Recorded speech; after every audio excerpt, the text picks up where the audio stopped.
간의 주요 기능을 이제 간은 굉장히 많은 기능을 하거든요. 간 이제 인체 내 장기 중에서 굉장히 중요한 기관 중에 하나고요.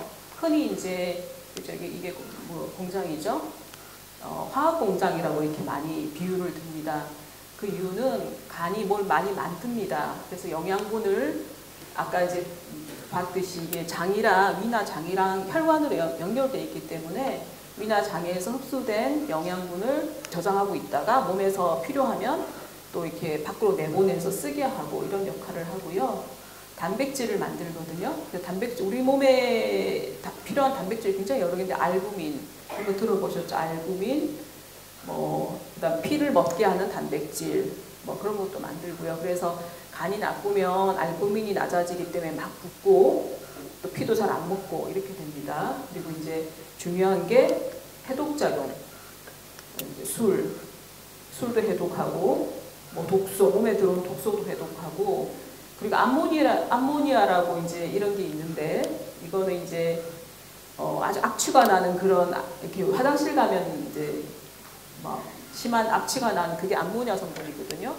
근데 이 암모니아는 우리가 단백질을 먹으면 원래 이제 몸에서 이 노폐물로 이제 생성되는 그런 이제 물질인데, 요거를 해독을 합니다. 이게 해독이 안 되면은, 안 되고 피 속에 돌아다니면, 간성 맥증이라고 뇌에 들어가면 이제 정신이 이제 흐려지는 그런 게 생기거든요. 그래서 이런 중요한 역할을 해서 간이 나쁘면, 너무 나쁘면 정신이 흐려질 수 있습니다. 그리고 아까 이제 전 그림에서 봤듯이 간하고 이제 소화관은 혈관으로도 연결되어 있고 담관으로도 연결되어 있는데, 간에서 담즙을 만들면 그게 이제 담낭, 쓸개죠. 쓸개에 저장돼 있다가 우리가 이제 기름진 음식을 많이 드시면 쓸개가 이제 수축하면서 담즙이 밑으로 내려오게 됩니다. 그러면 이제 그 담즙이 이제 기름진 음식을 소화를 돕는 그런 역할을 합니다.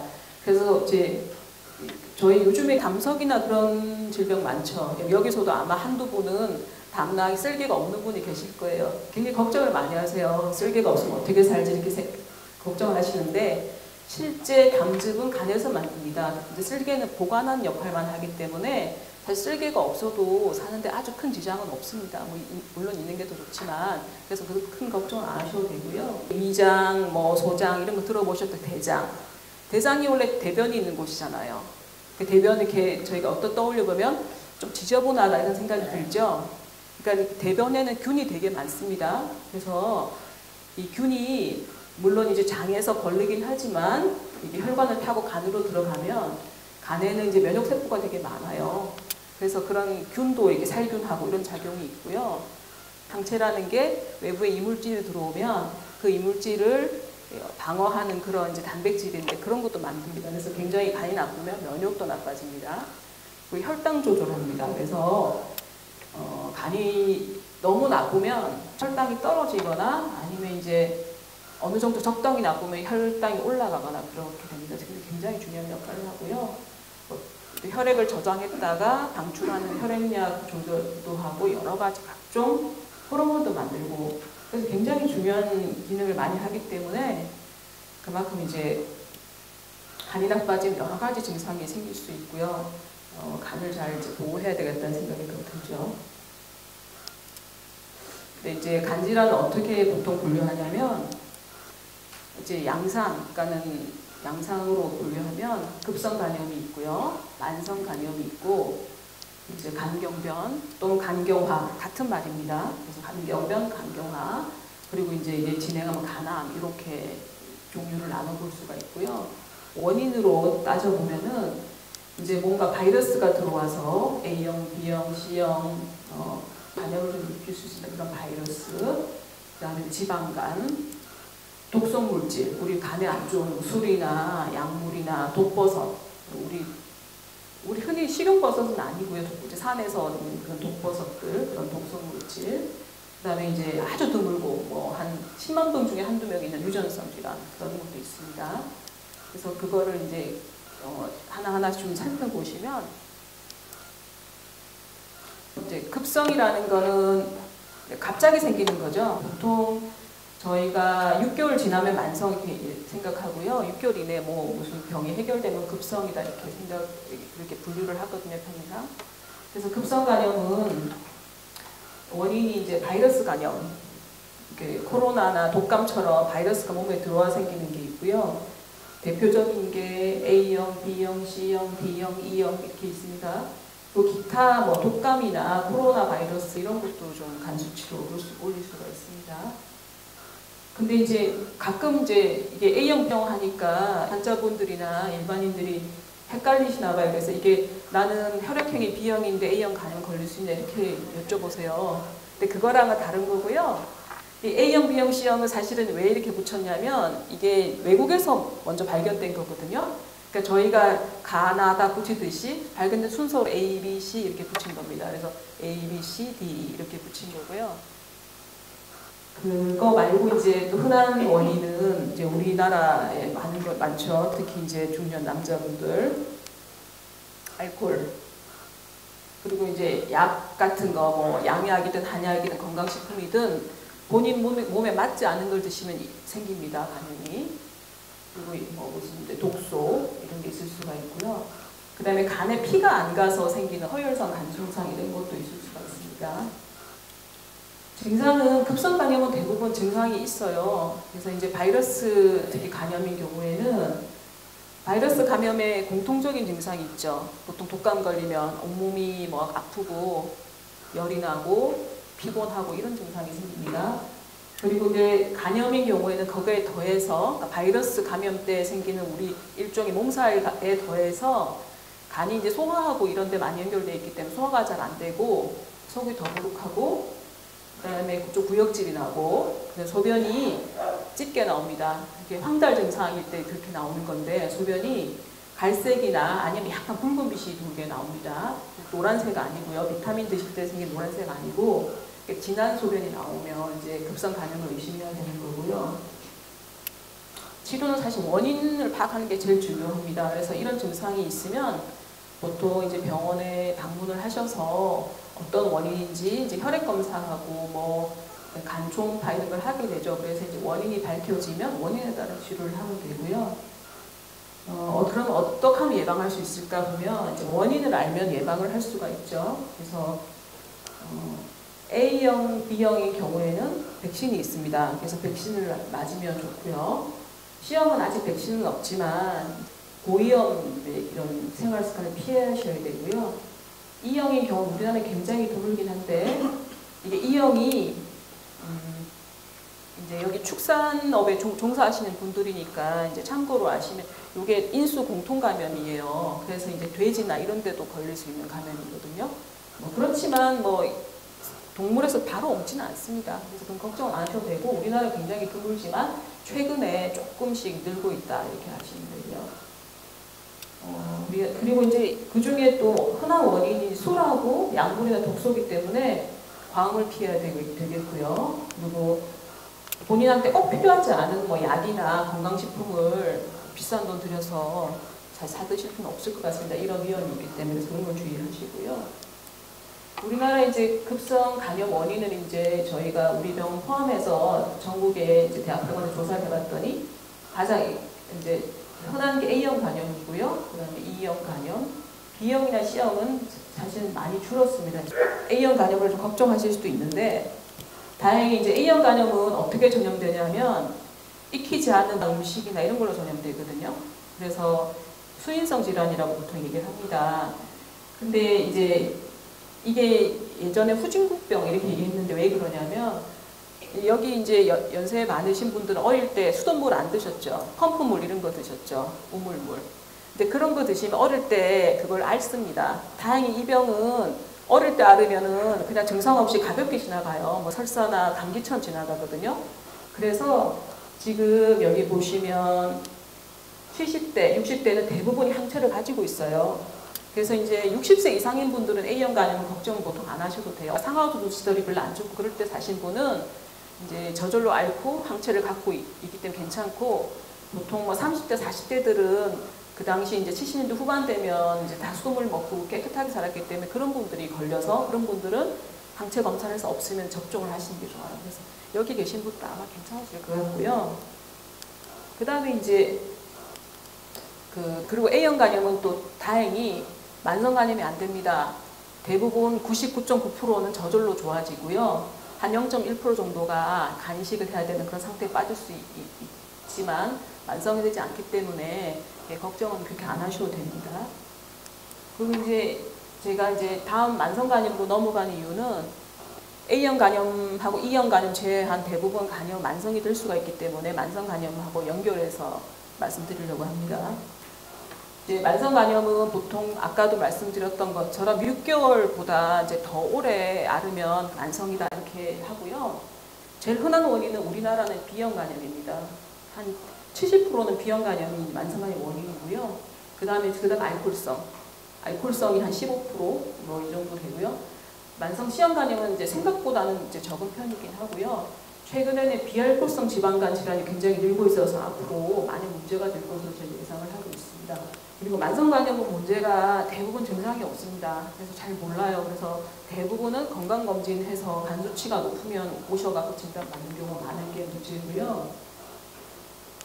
증상이 없다고 방치하면 간경화로 진행할 수도 있고, 일단 간경화로 진행하면 간암 발생 위험이 높아지기 때문에 원인이 뭔지를 파악해서 원인에 따른 치료를 해야 됩니다.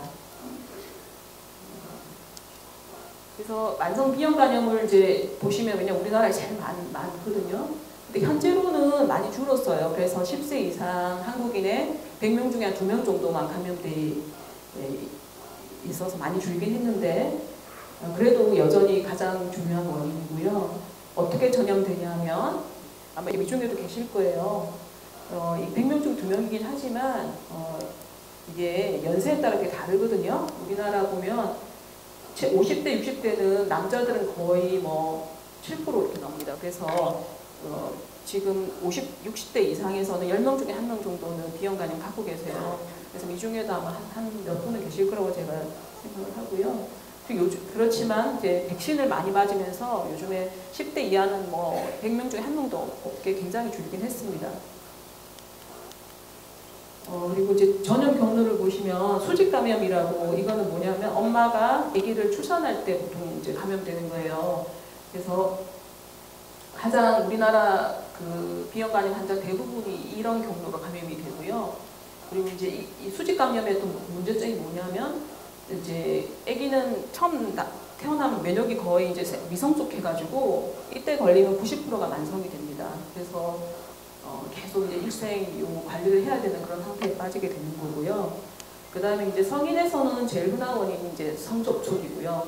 그렇지만 성인은 면역이 있기 때문에 보통 성인에 걸리면 만성화되는 율이 한 5% 정도, 100명 중에 5명 정도 됩니다. 그리고 이제 오염된 혈액이나 주사치, 뭐 병원에 근무하시는 분들이 찔려서 걸리거나 그런 경우는 매우 드물게 생길 수가 있습니다. 이제 문제가 이게 치료 안 하면 간경화로 될 수 있고 간암 발생 위험이 이제 높아지는 게 문제죠. 네, 제가 이제 아까 보여드렸던 게 이제 우리나라 간 질환, 예전에는 80 초반에는 10명 중에 거의 1명이었는데 요즘에는 100명 중에 한 2명 정도로 많이 줄었다. 그러나 아직 그 50대 이상에서는 여전히 높기 때문에 듣기어 계신 분들 주의하셔야 되고요. 만성 B형 간염이 왜 문제냐? 수직 감염이 되면 거의 90% 이상이 이제 만성 감염이 되고요. 그 중에 일부가 여기 나오는 1년에 4%가 간경화가 됩니다. 그리고 1년에 한 이제 1% 미만 0.5% 정도에서 간암이 생기기 때문에 이제 B형 간염을 잘 이렇게 치료를 해야지 이 간경화나 간암을 예방할 수가 있고요. 활동기, 비활동기 이렇게 돼 있죠. 활동기일 때는 보면은 1년에 4%가 간경화가 되지만 비활동기에서는 거의 이제 간경화로 잘 되지가 않고요. 그 다음에 간암 위험도 되게 낮기 때문에 B형 간염의 치료의 핵심은 이 활동기를 비활동기로 만드는 거고요. 그래서 그렇게 만드는 이제 약제가 요즘에 되게 잘 나와 있어요. 먹는 약제들이 되게 잘 나와 있고요. 그래서 그렇게 비활동기를 오래 유지하면은 간경화나 간암을 많이 막을 수가 있습니다. 그래서 이제 어떤 분들은 약을 평생 먹어야 되냐 이렇게 맨날 걱정하세요. 근데 평생 먹어서 이제 평생 갈 수 있는 약이 있다는 걸 이제 다행이다 생각하시고 드시면 좋을 것 같습니다. 이제 뭐 당뇨나 혈압도 뭐 그렇게 드시는 거니까요. 그렇게 해서 드시면 보통은 좀 이제 이런 간경화나 간암염을 많이 막을 수가 있고요.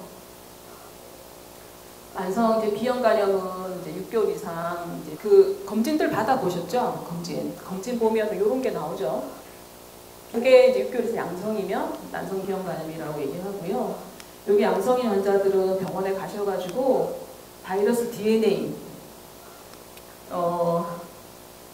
DNA라는 걸 측정해서 농도가 높으면은 이제 바이러스 치료를 해야 됩니다.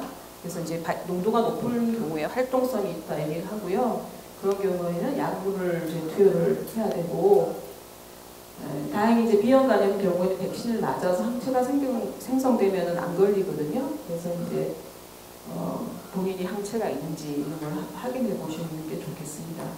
그리고 비형 간염 환자들은 아까 보셨듯이 간암이 1년에 한 0.몇% 생기기 때문에 입구를 한번 초음파하고 간암 표지자 검사를 해서 검진을 꼭 받으셔야 됩니다.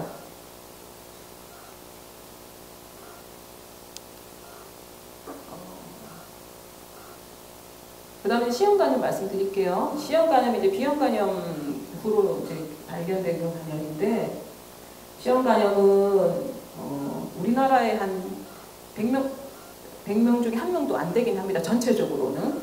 그러니까 B형간염보다 훨씬 더 적은 편이에요. 한 0.7%, 그러니까 1000명 중에 7명 이렇게 생각하는데, 대신 이거는 뭐가 문제냐면 연령이 많으신 분은 높아요. 그래서 이제 70대 이상은 1.4%니까 100명 중에 1.5명 이렇게 이 C형 간염이 연령이 높을수록 높은 게 좀 문제고요. C형 간염도 보면 증상이 없어요. 그래서 그냥 증상만으로는 진단할 수 없는 게 좀 문제긴 합니다. C형 간염은 어떻게 걸리냐면 아까 제가 말씀드린 A형은 오염된 물이나 음식물로 걸린다고 말씀드렸는데, C형 간염은 입으로 들어오는 건 아니고, 그러니까는 혈관이나 이런 데로 통해 들어옵니다. 그래서 저희가 비경부 감염 이렇게 얘기를 하고요. 이제 외국의 경우에는 이제 이렇게 오염된 주사기로 이제 감염된 사람이 많아요.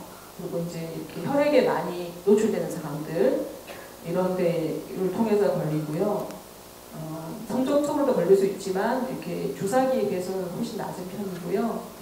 엄마에서 아기로 전염될 확률도 B형 간염처럼 높지는 않습니다. 5% 이하 이렇게 되어 있고요.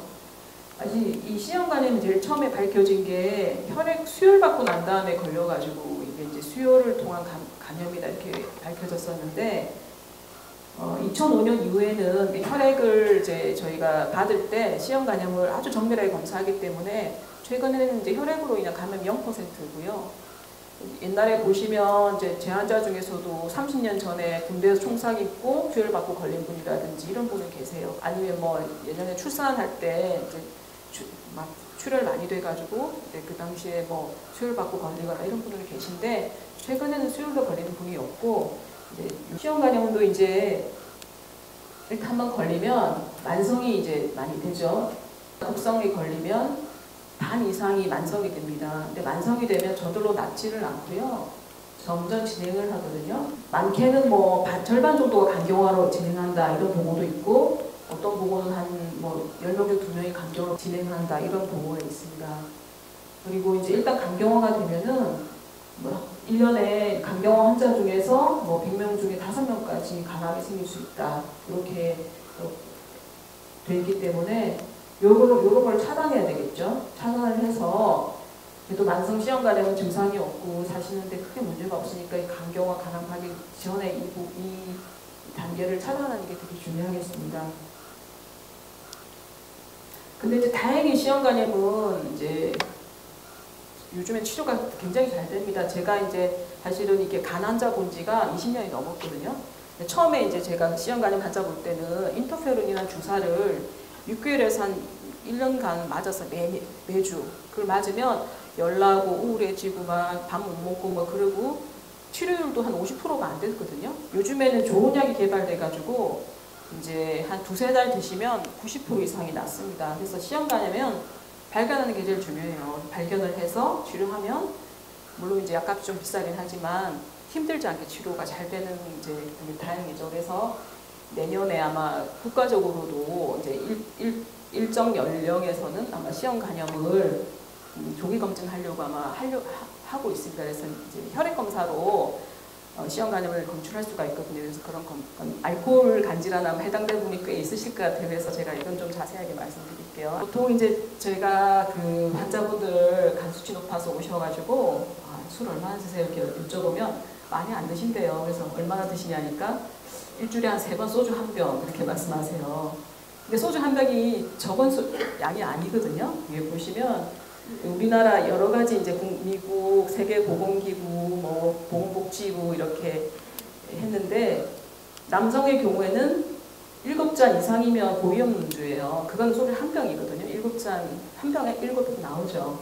여성의 경우에는 5잔 이상이면 고위험 음주입니다. 이게 주 2회 이상 이렇게 마시면 고위험 음주거든요. 그래서 그건 아셔야 돼요. 그러니까 적은 양이 아니고 남녀가 왜 이렇게 다르냐면 남녀 차별은 아니고요. 여자들이 몸도 작고 원래 타고나기를 간이 술을 해독한 능력이 떨어집니다. 그래서 같은 양의 술을 마시면 여자가 훨씬 더 간경화 잘 됩니다.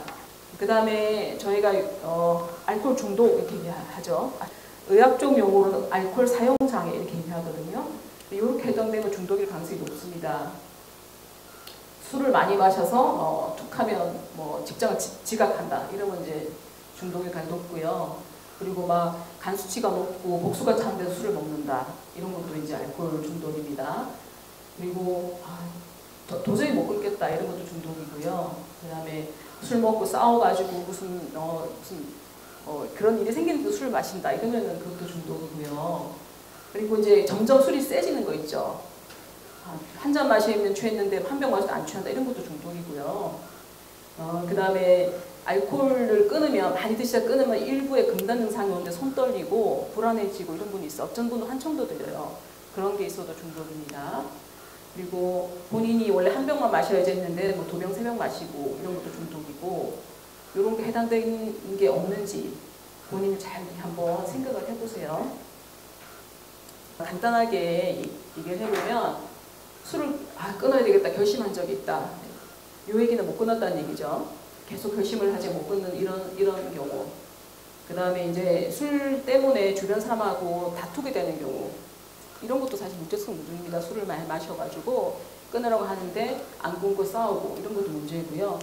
그리고 이제 그렇게 싸우고 나니까 나도 끊어야 되는데 죄책감 느껴진다. 이런 것도 문제성 문제입니다. 특히 이제 해장술을 하거나 낮에 술 마시는 건 굉장히 이건 위험한 문제예요. 그래서 이런 게 있는지 본인 한번 잘 돌아보십시오. 이제 술이 근데 이제 간에만 나쁘냐? 그렇지 않습니다. 저희가 이게 술이 굉장히 여러 장기에 영향을 미치거든요. 일단 뇌는 알코올성 치매, 선망, 이런 이제 코사코프 증후군이라고 이제 엉뚱한 얘기하고 기억력 없어지고 그런 게 있어요. 그런 게 생길 수가 있고요. 그 다음에 이제 술 마시고 나면 목이 아프죠. 인두염 이런 게 생길 수 있고 암도 더 잘 생깁니다. 이게 목 쪽에 암이 잘 생기고요. 간은 뭐 지방간, 간염, 간경화, 뭐 식도암도 올라가고요. 그 다음에 혈압, 고혈압. 그래서 보통 술 드시는 분 치고 혈압약 안 드시는 분이 별로 없어요. 그런 분들을 이제 술을 끊으라고 하시면 이제 본인이 이제 술을 끊게 되면 혈압약도 끊을 수 있게 되는 경우도 있습니다. 그래서 이 고혈압 생기면 이제 뇌혈관 질환, 출혈 위험이 올라가죠. 그래서 이런 게 생기고 십이장도 염증, 위염, 소장에도 소장염, 췌장은 많이 알려져 있죠. 췌장염, 만성췌장염, 당뇨병. 그리고 또 문제가 이게 그 신경에 문제를 주거든요. 그래서 알코올 많이 드시는 분 중에 손발 저린 사람이 많아요. 근데 그거는 문제가 돌아오질 않습니다. 그래서 이건 말초신경염. 그리고 그 대퇴골이라고 제 엄치뼈 있죠. 다리 긴 뼈. 거기가 괴사가 되거든요. 이쪽 괴사가 돼서 굉장히 통증이 심하고 결국 관절 치환술을 해야 되는 경우도 생길 수가 있고요. 그래서 절주하는 건 굉장히 이제 중요한 상황입니다. 우리나라 보면 얼마나 술을 많이 마시냐. 이제 술 때문에 돌아가시는 분이 1년에 거의 5,000명이에요. 우리나라에. 근데 대부분이 남성이죠. 근데 이게 이제 2005년부터 2019년까지 줄지를 않고 계속 지속됩니다. 굉장히 많이 마시고 우리나라가 너무 술에 간대한 문화가 있어요. 다른 외국에 비해서. 이게 문제가 있고요. 그리고 이제 알코올성 간질환이 이제 이게 간질환, 지방간, 간염, 간경화인데 대부분 남자, 이게 파란색이 남자, 빨간색이 여자입니다. 남자 50대, 60대 남자들이 대부분 굉장히 많죠. 그리고 이제 우리나라가 세계적으로 얼마나 술을 많이 마시냐 이렇게 보면 요게 이제 전 세계 지도거든요. 여기가 우리나라예요. 여기 중국, 여기 일본, 여기 러시아, 여기 미국입니다. 이 색깔이 진할수록 많이 마시는 건데 우리나라가 되게 진하죠. 우리나라가 굉장히 뭐 몇 위 안에 들게 지나고 술을 많이 마십니다. 그리고 이제 이게 이제 술 마신 음주율하고 음주량인데 요거는 전체적인 음주율이고요. 요거는 과음하는 거, 문제성 음주의 비율인데 이제 2005년하고 2020년 비교해 보면 이때는 이제 전체적으로 남자들은 한 70% 정도 마시는데 여자들은 이렇게 좀 적게 마시다가 여자는 오히려 더 늘었고요. 문제성 음주도 이제 물론 여성이 훨씬 적긴 하지만 최근 들어서 이제 늘고 있고 그래서 이제 사회적으로 문제가 됩니다. 그러니까 너무 뭐 여성들이 사회활동 많아지고 이런 것도 있고요. 미디어에서 이제 술 먹는 이런 것도 많고 이러면서 좀 이런 현상이 좀 벌어지는 것 같습니다. 근데 알코올성 간질환은 이제 경과가 어떻게 되냐면 보통 2주 이상 매일 이게 80g 이상 마시면 대부분 지방간이 생깁니다. 그러니까는 술을 많이 드시면 거의 100% 지방간이 있다고 보셔야 돼요. 매일 거의 뭐 소주 한 병 이상 마시면. 그렇지만 다행히 이제 이 지방간하고 정상간은 서로 잘 왔다 갔다 할 수 있어요. 금주하면 다시 단주 술을 끊으면 한 달 정도 끊으면 대부분 정상이 이렇게 될 수가 있어요. 그 지방간 있는데 계속 술을 많이 마시면 알코올성 간염이 생기거든요. 근데 이것도 다행히 알코올성 간염이 생겨도 끊으면 다시 돌아갈 수 있어요.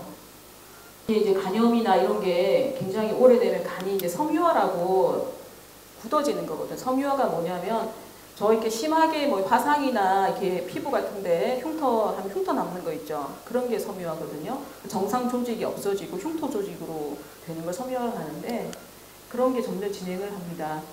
그리고 이 섬유화가 이제 여러 단계가 있지만 이때 원인을 제거하면 다시 돌아갈 수 있어요. 다시 이렇게. 그렇지만 섬유화가 계속 진행돼가지고 굉장히 심해지면 저희가 그걸 간경화라고 얘기하거든요. 간경화인 경우에는 술을 끊으면 약간 돌아올 수 있지만 완전히 돌아오기가 어려워요. 근데 간경변증이 생겼는데도 계속 술을 마시면 보통 우리가 비대상성 간경변증이라고 해가지고 증상이 생기는 게 생길 수가 있고요. 그리고 이제 간암이 잘 생길 수 있죠. 그래서 어느 단계든 여기 보시면 화살표가 쌍방향이잖아요. 이렇게 알코올성 간질환의 경우에는 어떤 단계든 술을 끊으면 그래도 약간은 좋아집니다. 그래서 금주하는 게 가장 중요한 치료가 되겠습니다. 그래서 이 알코올 지방간하고 지방간염을 보면은 알코올 지방간은 이게 이제 우리가 간을 현미경으로 본 건데 흰 게 지방이거든요. 이렇게 정상적인 간 세포가 없고 지방이 이렇게 대체되어 있는 건데 대부분은 이제 증상은 없어요. 90% 이상 증상이 없지만 이제 어떤 분들은 지방간이 심하면 간이 붓거든요. 부어가지고 오른쪽 위에서 뭐가 만져져요. 그렇게 되면 약간 아픈 느낌이 들 수도 있습니다. 아까 말했던 껍질이 늘어나면서 팽만감 때문에 약간 아플 수 있는 그런 게 생길 수가 있고요. 그 다음에 피곤하다 이런 게 생길 수 있지만 이게 간 때문에 피곤한 건지 술을 많이 드셔서 잘 안 쉬고 잠을 못 자서 피곤한 건지 아직 뭐 확실하지 않고요.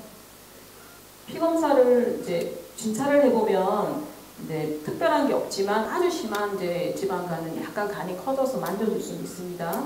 그리고 피 검사를 해보면 간 수치 중에 이제 뭐 GOT, GPT라든지 뭐 감마지T라고 이런 게 검진해 보셨죠? 거기 보면 간 기능 이상이면 그런 게 약간 올라갈 수 있어요.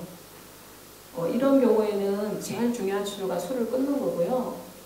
술을 끊으면 대부분 회복이 잘 되지만 이제 계속 드시면 뭐 간경화나 간암으로 진행할 수도 있습니다.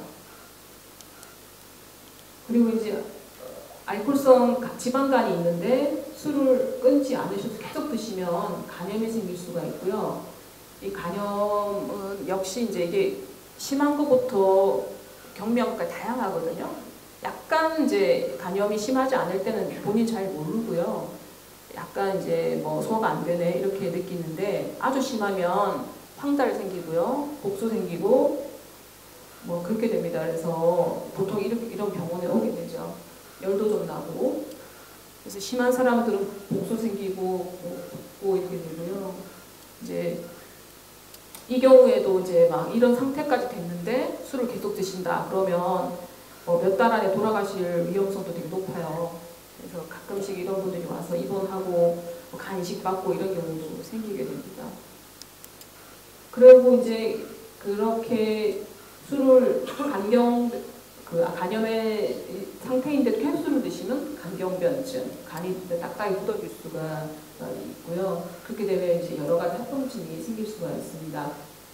그래서 이제 제가 건강 음주를 이런 데서 말씀드리면 예전에는 뭐 술을 드시면 혈액순환에 도움되고 뭐 한두 잔 좋다, 와인 좋다 이런 얘기가 있었잖아요. 근데 최근 연구에는 건강 음주는 없다 이렇게 결론입니다. 그러니까 한 잔이라도 좋은 건 없어요. 그렇지만 이제 사회생활하고 그런데 뭐 전혀 안 마실 수는 없잖아요. 그래서 이제 어쩔 수 없이 마실 수 있고 또 본인이 좋아하시니까 마실 수도 있는데 그렇다면 어떻게 하면 조금이라도 건강하게 덜 위험하게 술을 드실 수 있을까를 제가 말씀을 드릴게요.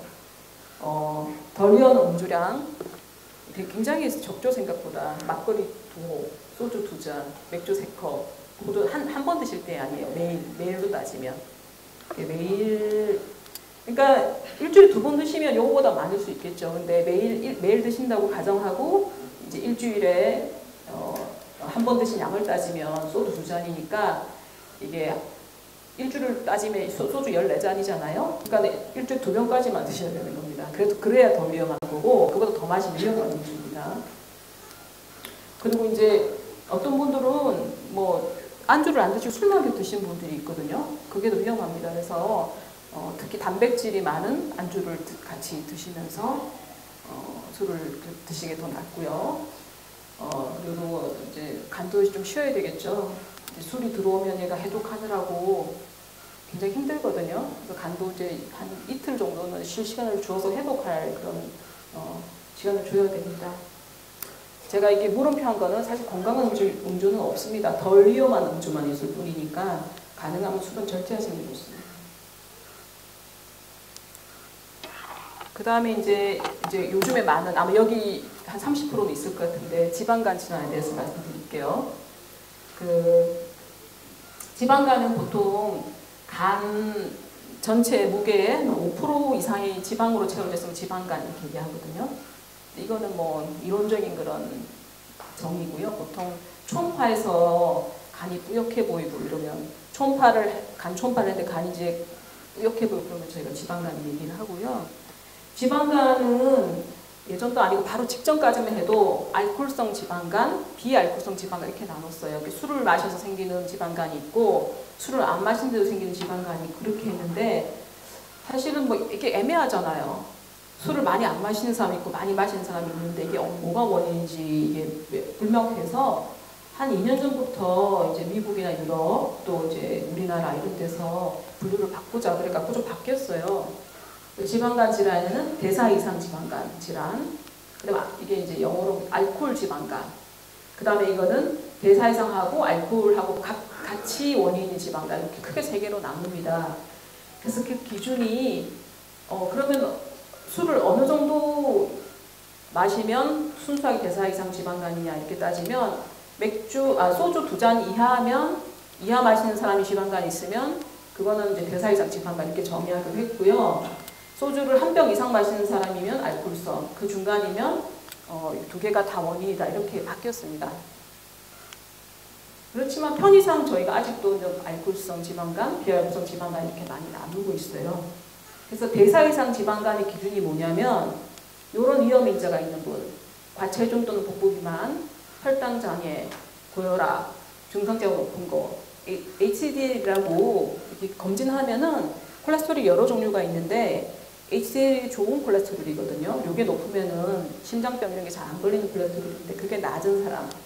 요거 중에 하나만 있으면서 지방간이 있으면 저희가 이제 그러고 술을 하루에 소주 2잔 이하로 마신다. 이런 사람들은 대사이상 지방간 그렇게 얘기하고요. 이게 보시면 지방간은 원래 간이 그렇게 선홍색인데 노랗게 기름이 낀 거죠. 그래서 이제 그러면 어느 기준이 비만이냐 이렇게 궁금하시죠? 근데 저희가 보통 이제 체중량 지수 이렇게 많이 들어보셨죠? BMI라고 언론 같은 데서. 그거는 어떻게 구하냐면 몸무게에다가 키를 제곱해서 나누는 거예요. 그게 25 이상이면 비만인데 생각보다 기준이 되게 낮습니다. 그래서 이대로 하면 비만이 많이 나와요, 사실은. 그래서 되게 이제 170cm인 경우에는 72.3kg 이상이면 25 이상 나오거든요. 그 비만 이렇게 기준되고요. 160cm인 경우에는 64kg 이상이면 비만입니다. 사실은 제일 중요한 게 뱃살이에요. 전체적 몸무게보다는 어떻게 보면. 왜냐하면 젊은 남자분들 같은 경우는 근육이 많아서 몸무게 나가는 분들도 있거든요. 이게 제일 중요한데 남자의 경우는 허리 둘레가 90cm 이상, 여자 경우는 80cm 이상인 경우는 복부 비만으로 따지기 때문에 이런 게 있는 분들은 지방간이 생길 위험이 되게 높습니다. 우리나라에 얼마나 있나? 굉장히 늘었어요. 이게 지방간으로 진료받는 사람이 뭐 1년에 거의 30만 명 정도 됩니다. 우리나라에 되게 많죠. 근데 실제로 이제 사실 병이 있다고 다 병원 안 가잖아요. 여기 대부분도 약간 이상한 병원 안 가기 때문에 실제로는 10명 중에 2~3명은 지방간이 있을 거로 추정하고 있고요.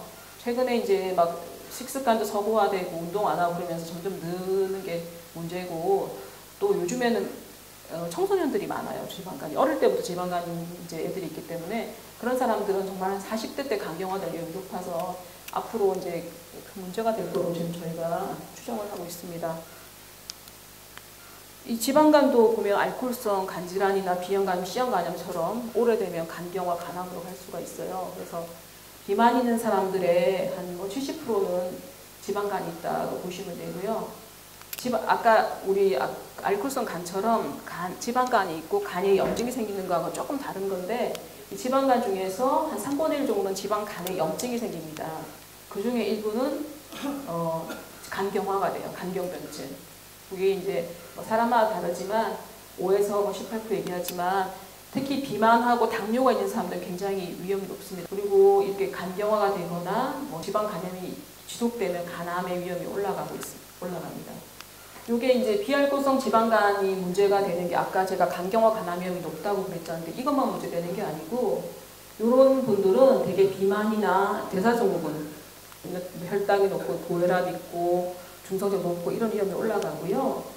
그리고 당뇨병인 사람이 지방간이 많지만 또 당뇨병 없던 사람도 젊을 때 지방간 있는 사람들 쭉 추적해보면 나이 들어서 당뇨병이 생기는 사람들이 많습니다. 그래서 젊을 때 지방간이 있으면 이런 위험이 올라가고요. 그 다음에 심혈관계 질환, 그게 뭐냐면 심근경색, 협심증, 뇌졸중 이런 위험이 올라갑니다. 지방간 있는 분들은 높습니다. 일반인보다.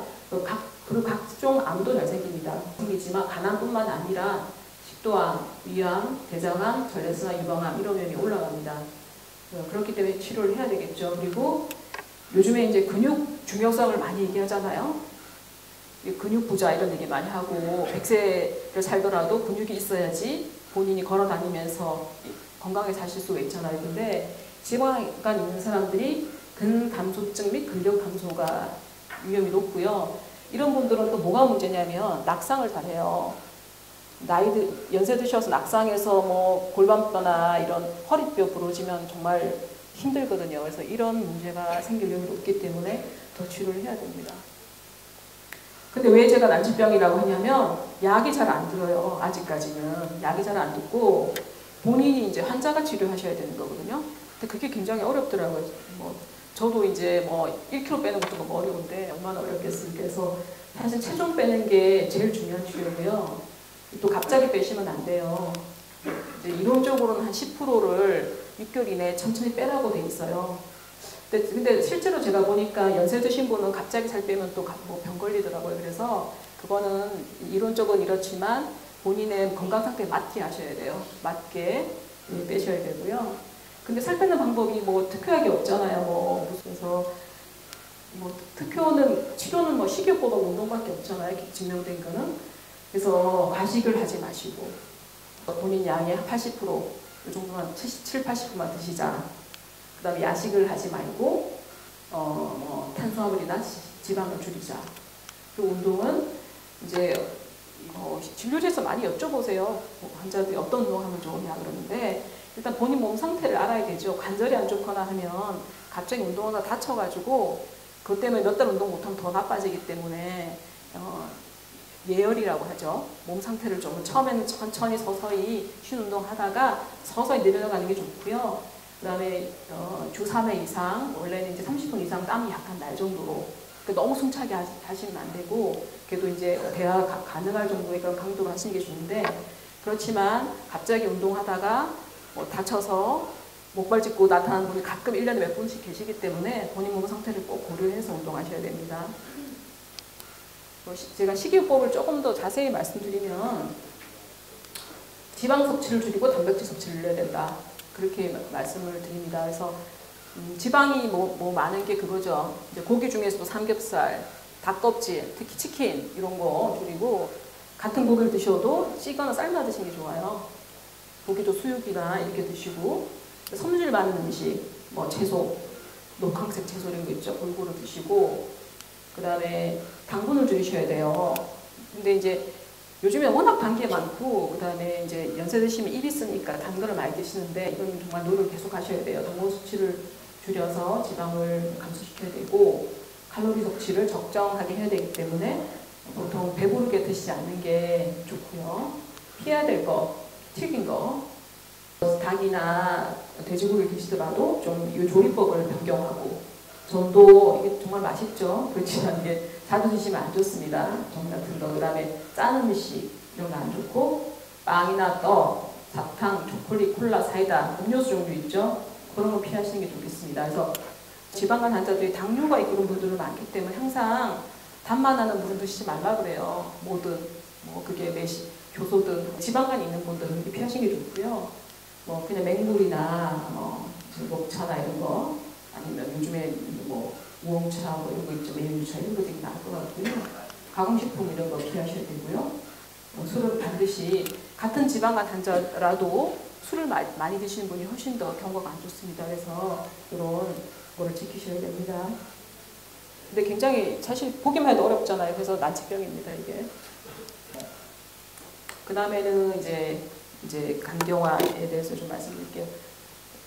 간경화, 간경변증 뭐 이런 거 많이 들어보셨을 텐데 이거는 간이 계속 염증을 오래 받으면 정상적인 간세포, 뭐 화학 공장 역할을 해야 될 간세포가 파괴되고 이제 그 간세포를 흉터 조직이 대체하는 거예요. 그래서 우리 뭐 뱃속은 들여다볼 수 없으니까 그냥 예를 들자면 피부 얼굴 같은데 계속 심하게 앓으면 흉터 내는 거 비슷한 거라고 보시면 됩니다. 그래서 뱃속 복강경이라는 게 배에 구멍을 내가 기계를 넣어서 이렇게 들여다보는 거거든요. 요즘은 많이 안 하는데 제가 전공의할 때는 종종 했었어요. 이걸로 조직 검사도 하고 그랬었는데 이렇게 보면 간이 정상은 이렇게 예쁘게 생겼어요. 이렇게 표면도 매끌매끌하고 근데 이제 간경화되면 이렇게 울퉁불퉁해지는 겁니다. 울퉁불퉁해지고 이제 이것 때문에 여러 가지 합병증이 생기죠. 원인은 아까 만성간염 원인하고 똑같아요. 만성간염을 잘 치료 안 하면 간경화가 되는 거거든요. 그래서 B형간염, C형간염, 알코올, 비알코올성 지방간 요게 제일 흔하고요. 요거는 굉장히 드문 병이고 이제 심장병이 오래돼도 간경화가 됩니다. 왜냐하면 이제 심장하고 간하고 연결돼 있어요. 그래서 심장이 혈액순환을 잘 안 시키면 간이 이렇게 우열돼가지고 부어가지고 간경화 될 수 있어서 신장성도 생겨요. 특히 뭐 판막질환 있거나 이런 분들은 생길 수가 있습니다. 이런 거는 드물고 우리나라는 70%가 B형간염이고요.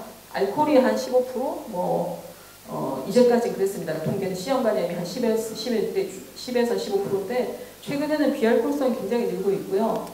제가 그냥 진료실에 체감하기라도 80세 이상의 특히 당뇨 있고 이렇게 심혈관 대사질환 위험 있는 분들은 대부분 이게 원인이에요.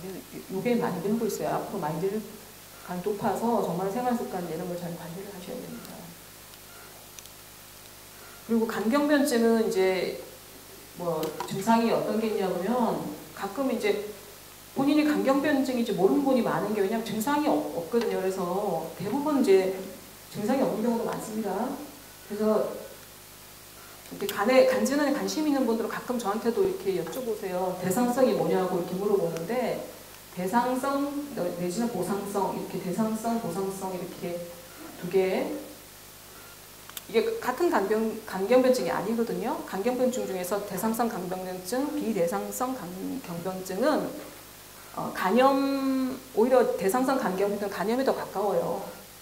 뭐 모든 증상이 이런 게. 그래서 이런 게 있고 만약 비대상성이 되면 황달, 복수, 피를 토하고 그래서 진단은 어떻게 하냐? 저희가 이제 만성 간염 환자를 볼 때는 항상 간경화로 될까 안 될까 맨날 이제 올 때마다 이제 평가를 하거든요. 또 평가는 이제 보통은 이제 뭐 증상이나 진찰 소견으로도 하지만 대부분 증상이나 진찰 소견이 별게 없기 때문에 혈액 검사, 혈소판이 감소되냐, 그다음에 초음파나 CT, 요즘에는 간 섬유화 스캔이라고 간이 얼마나 딱딱히 묻었나 이런 검사를 하고 조직 검사가 사실은 이제 이게 확진인데 요즘에는 조직 검사가 보통 어떻게 하냐면 여기 간에 있는 위치에다 바늘을 넣어가지고 그 조직을 떼는 거거든요. 그래서 입원도 해야 되고 출혈염이 있기 때문에 이걸로 진단이 잘 안 될 때는 하지만 보통 잘 하진 않습니다.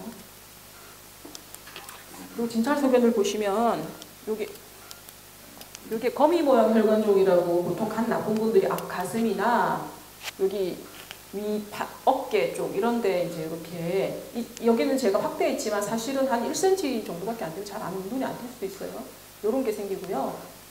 되게 심한 사람들은 이제 배꼽 주위로 이렇게 혈관이 이렇게 생기고, 근데 손바닥이 이렇게 붉죠. 그러면 붉고, 그 다음에 이런 분들 요즘엔 이제 이런 간경화들은 많이 줄었지만 이런 분들이 보면 여기가 좀 이상하죠. 근육이 없죠. 이제 근육이 이제 소실되죠. 이런 게 생기고, 그 다음에 특히 알코올성 간 환자들은 이렇게 손가락이 이렇게 꺾이는 부축, 손가락 부축이 생길 수가 있습니다. 근데 이건 워낙 심한 간경화에 생기는 거기 때문에 이런 게 없어도 간경화인 경우도 많습니다. 그리고 이제 뭐 별로 안 좋은 그림인데 이게 복수차인 거죠. 복수차고 황달, 눈 흰자가 노래지고 그리고 이 여자분 아니에요. 남자분인데 이제 여성 호르몬이 증가하거든요. 간경화되면. 그래서 이제 가슴이 여자처럼 되는 여성이 막 이런 게 생길 수가 있습니다. 간경화 치료도 마찬가지로 제일 좋은 치료는 원인을 치료하는 거예요. 원인을 차단해야 됩니다. 근데 원인이 아까 말씀드렸지만 B형 간염, C형 간염, 알코올, 대사 이상 지방간이 제일 많기 때문에 그 각각 간염을 치료하고 절주하고 이제 이런 지방간 치료하는 게 제일 중요하고요. 그 다음에 일단 간경화가 되면 아무리 이런 원인을 간경화가 이제 뭐 대상성일 때는 괜찮지만 비대상성이 되고 뭐 증상이 생기면 원인 치료에도 안 돌아오는 경우도 있어요. 그런 경우는 사실 이식을 해야 됩니다. 간 이식을 해야 되고 이제 간 이식을 누구나 받을 수 있는 건 아니기 때문에 간 이식을 이제 기다리면서 합병증을 치료하고요. 그 다음에 간경화 환자들은 1년에 100명 중에 한 2~3명은 간암 많게는 5명까지는 간암이 생기기 때문에 조기 발견하기 위해서 정기 검진을 하셔야 됩니다. 그래서 합병증은 아까 보여드린 복수라든지 뭐 균을 이 밖에서 들어가지도 않았는데 몽황이 생기거나 콩팥이 나빠지거나 간성내증이라고 뭐 환자분의 이렇게 의식 상태가 변화가 되거나 피를 토하거나 암 이런 게 생길 수 있기 때문에 이런 거에 대한 치료를 하게 되지만 뭐 이런 게 오기 전에 예방을 해야 되겠죠. 이제 마지막으로 간암에 대해서 말씀드릴게요. 너무 간암은 이제 원래 암이라는 게 악성세포가 원래 우리 보통 정상세포는 조절을 받아요. 그래서 계속 증식을 하지가 않거든요.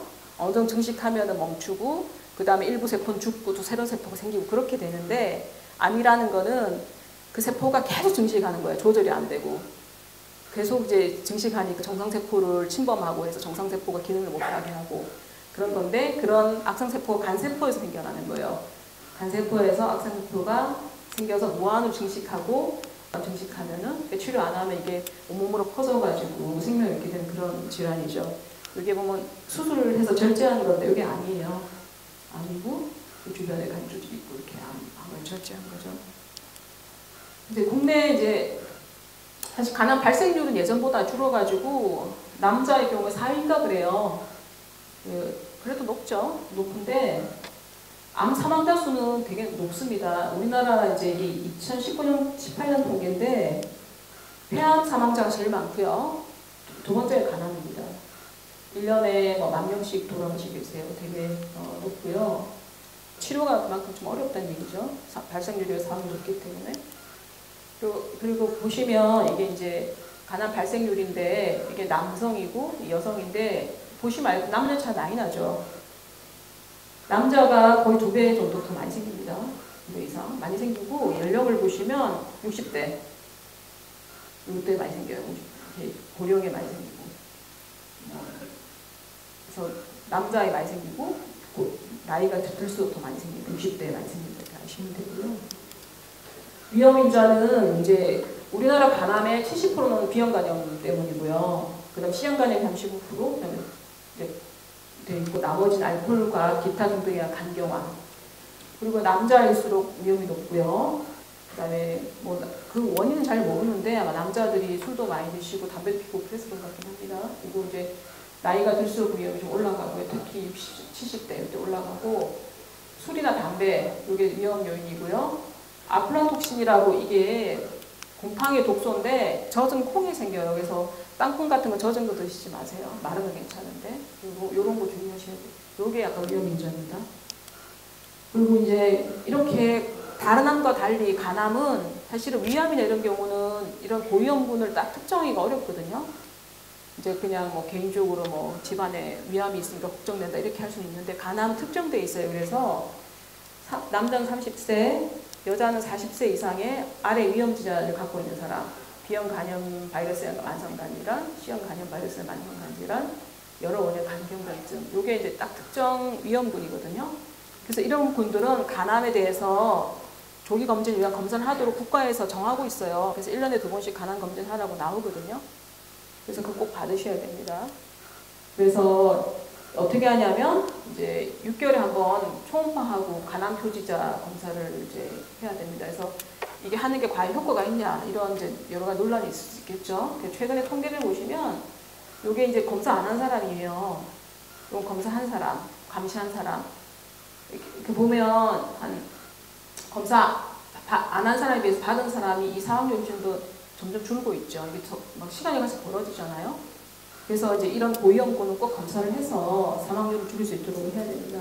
간암 치료가 많이 발전했지만 여전히 진행된 간암은 치료가 어렵기 때문에 가능하면 하더라도 조기 발견해야 됩니다. 그래서 치료는 여러 가지가 있어요. 이제 근치적 치료, 완치를 목표로 한 치료는 수술, 이식, 고주파 치료 뭐 이런 국소 치료가 있고요.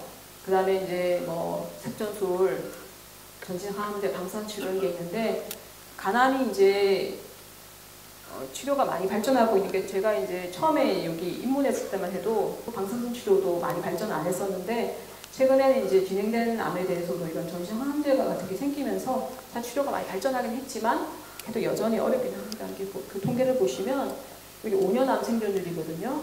제일 나쁜 게 이제 췌장암이에요. 여기 췌장암.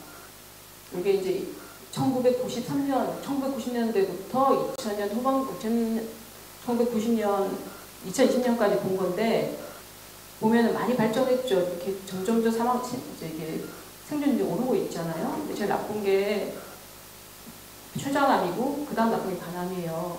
그래서 예전에는 1990년 초반만 해도 간암 5년 생존율이 10%대였거든요. 지금은 거의 30% 정도 돼요. 많이 좋아지긴 했지만 아직도 많이 힘든 암이기 때문에 가능하면 걸리지 않도록 예방을 하고 그 다음에 만약 고위험군이면 정기 검진에서 꼭 초기 발견하고 이런 노력을 해서 해야 됩니다. 예방하기 위해서 뭘 해야 되냐? 절제한 음료 습관을 가지시는 게 제일 중요하고요. 그리고 이제 약이나 건강식품 같은 경우는 이 약이나 건강식품 드셨을 때 이득하고 위험성하고를 따져야 돼. 우리가 보통 다른 결정을, 의사결정을 할 때도 위험성과 이득을 따져서 하잖아요. 뭐 이 약도 마찬가지거든요. 이 약을 드셨을 때 나한테 얼마나 도움이 될 것인가. 근데 위험은 얼마인가. 그리고 비용은 얼마인가 따져야 되는데 제 개인적으로는 이런 게 그 비용이나 이런 거에 비해서 효과가 뚜렷하지 않은 게 많아요. 그래서 위험성을 제가 봐서 꼭 그렇게 감수해야 될까 이런 게 있고요. 그래서 필요하지 않은 거는 피하는 게 양약이든 한약이든 식품이든 하는 게 좋고요.